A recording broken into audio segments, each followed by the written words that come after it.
menjelang subuh, menjelang fajar. Ashar itu jamak dari sahar. Sahar itu waktu singkat menjelang subuh. Jadi ada orang yang tak ingin ketinggalan subuh, bangun sebelum subuh. Sambil nunggu subuh, ya tahajud. Ya, ketika selesai tahajud, tersisa waktu sebelum fajar, sebelum datang. Dia lihat rumus tadi. Perhatikan rumusnya. Ya Allah kan sampaikan, waktu fajar itu semua bacaan didengar oleh Allah. Karena itu ada orang nggak ingin ketinggalan, dia bangun sebelum fajar. Dan ada hadis qudsi di situ. Ada diskusi. Perhatikan teman-teman sekalian, ketika Anda bangun, kata Quran, orang itu punya amalan wabil ashari. Dia khususkan sebelum subuh itu untuk istighfar kepada Allah. Astagfirullah, astagfirullah, astagfirullah. Nanti di Quran surah ketiga, Ali Imran, itu di ayat ke-17. Ya, sampai nanti ke-18, teman-teman paling kiri sebelah atas di mushaf, itu nanti orang ini akan dikumpulkan di surga dengan 3-4 golongan lain. As-sabirina, was-sadiqina, wal-qanitina, wal-munfiqina, wal-mustaghfirina bil ashar. Ada orang yang masuk surga spesial, as-sabirina orang sabar. Awas, as-sabirina, was-sadiqina orang ahli sedekah.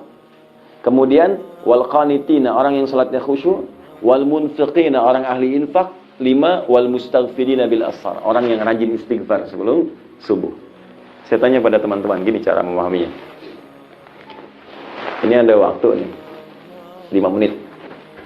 Selama 5 menit itu kalau berdoa, semua doa berpotensi akan dikabulkan. Semua doa berpotensi akan dikabulkan. Saya tanya, jenengan mau minta apa? Ada waktu 5 menit yang kalau berdoa akan dikabulkan. Mau minta apa? Naik haji. Apa lagi? Minta meninggal dan Islam. Meninggal dari Islam 150. Tuh. Minta jodoh. Ya, semua diminta kan? Semua diminta kan? Cari yang baik-baik. Nah, Allah ajarkan satu kalimat yang kalau disebutkan semua yang kita butuhkan dikasih. Satu kalimat aja. Kalau kita bacakan itu, semua diberikan. Ya. Minta ini, minta ini, minta ini. Aku ajarkan satu kalimat, kata Allah. Anda bacakan itu, semua yang dibutuhkan diberikan seketika. Apa itu? Istighfar. Istighfar.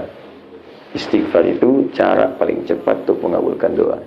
Makanya sebelum berdoa, kita selalu diajarkan lagi untuk istighfar. Coba selesai sholat kan istighfar kan?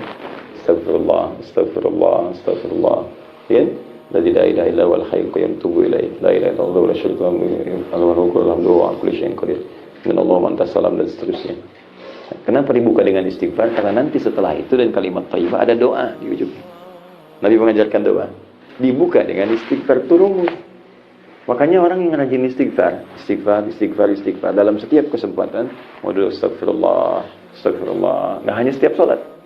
Itu berpeluang doanya dikabulkan bahkan sebelum dia minta.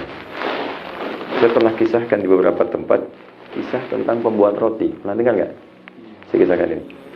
Jadi Imam Ahmad bin Hanbal, pernah dengar Ahmad bin Hanbal? Imam Ahmad ini muridnya Imam Syafi'i. Imam Syafi'i itu sebetulnya namanya Muhammad, punya bapak namanya Idris. Muhammad bin Idris, ya. Kakek ketiganya, buyut ketiga itu namanya Asy-Syafi'i.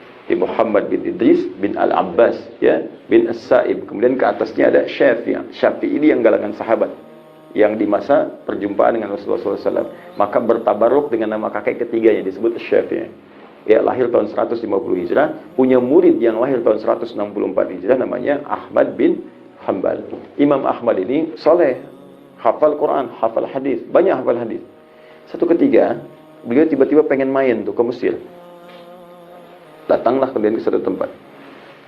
Ketika sampai di satu tempat, ke masjid istirahat karena capek. Masuk masjid lah seperti ini. Itu imam besar. Cuma kayak zaman dulu, mohon maaf ya, kan belum ada seperti ini, ada handphone, ada media sosial, ya, bisa selfie, pasang status kan. Nah, jadi orang tahu Imam Ahmad tapi nggak pernah lihat mukanya seperti apa. Kalau sekarang kan tahu muka nggak tahu nama kan, banyak gitu kan. Baik, sekarang Imam Ahmad dulu begitu, terkenal di mana-mana. Imam Ahmad, cuman nggak pernah lihat wajahnya. Tiba-tiba datang ke masjid, tiduran, istirahat, diusir oleh marbot masjid. Saya besar, ulama besar diusir oleh marbot masjid. Jangan tiduran di sini, keluar katanya. Oh, Imam Ahmad tahu fikih, tapi nggak bilang saya Ahmad, tidak. Dia hanya katakan saya mau istirahat, jalan.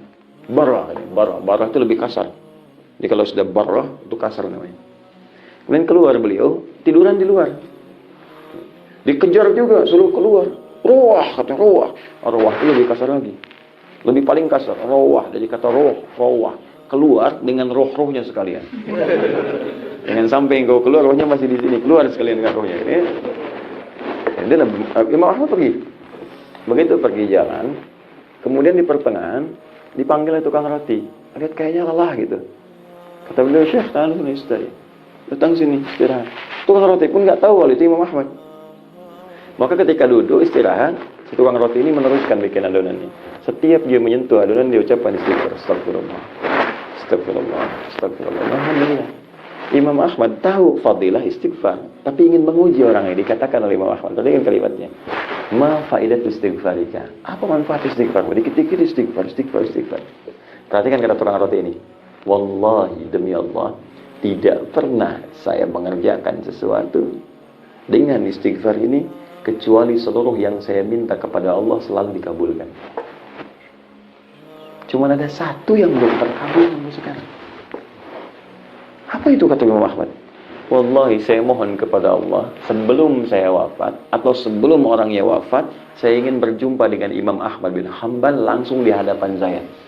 Saya wafat duluan atau Imam Ahmad wafat duluan. Sebelum kami wafat, salah satunya saya mohon pada Allah berjumpa dengan Imam Ahmad di hadapan saya.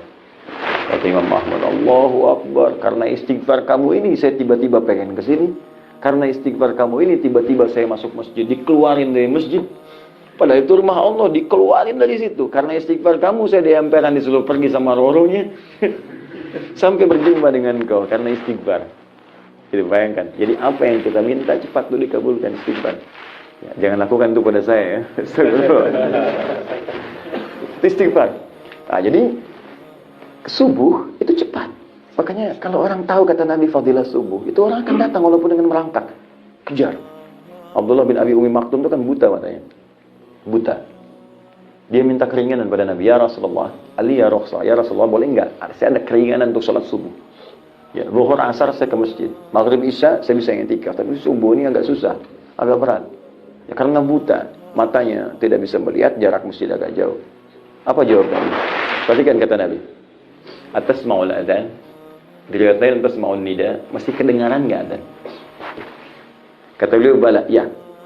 Nah, ini artinya kalau adzan subuh, khusus untuk subuh khususnya ataupun umumnya yang lain, yaitu kalau bisa untuk adzan itu yang paling penekanannya kekuatan suara, bukan lagu.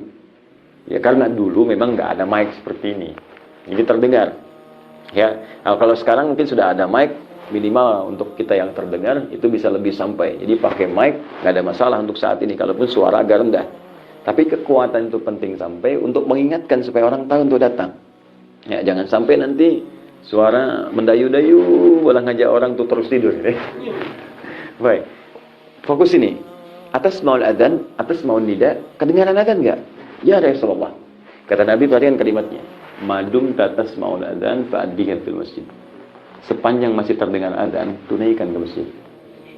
Perhatikan cara baca sahabat. Gini ya, antum nih sudah sepuh, mata nggak bisa lihat, jarak ke masjid agak jauh.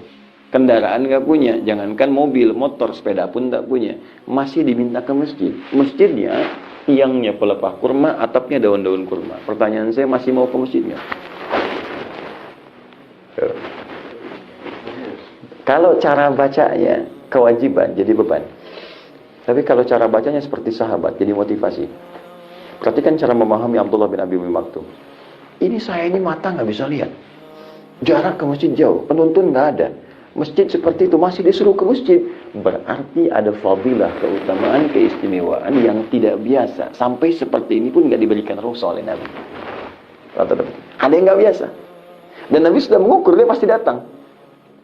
Nah, ini menunjukkan di fajar ini ada yang penting, teman-teman. Maka oleh beliau, itu disemangati dirinya datang lebih awal ke masjid. Kalau sekarang jam 6 misalnya, berangkat dari jam 3 datang. Bahkan sejak peristiwa itu, yang biasa kita kenal adzan, siapa namanya? Bilal. Sejak peristiwa itu, adzannya kemudian menjadi milik Abdullah bin Abi Umi Maktum. Bahkan khusus nanti saat masa Ramadan, jadi 2 kali adzan. Jadi menjelang fajar, kemudian ada adzan Abdullah bin Abi Umi Maktum. Setelah itu Abdullah bin Mas'ud ngaji, ya kurang lebih 50 ayat. Ya 15 menit sebelum masuk ke subuh. Setelah itu kemudian baru Bilal adzan untuk menunjukkan subuh tiba. Sampai sekarang peristiwa itu terabadikan di Madinah, adzannya 2 kali untuk subuh. Jadi kalau teman-teman kesempatan umrah atau haji, di Madinah 2 kali adzan. Termasuk di Mekah. Ya, adzan pertama itu untuk menginformasikan siap-siap mau subuh. Ya, yang kedua itu adzan subuh ya. Nah, jadi jangan cepat-cepat katakan 2 kali bid'ah adzan, belum tentu. Cek dulu, itu Madinah 2 kali. Mekah 2 kali, gitu kan? Nah, jadi kita cek dulu dalilnya apa, keterangannya apa. Itu gambarannya. Jadi saya ingin katakan, saking pentingnya sholat subuh, bahkan orang datang sebelum subuh. Nah, maka seperti ini biasakan, alhamdulillah.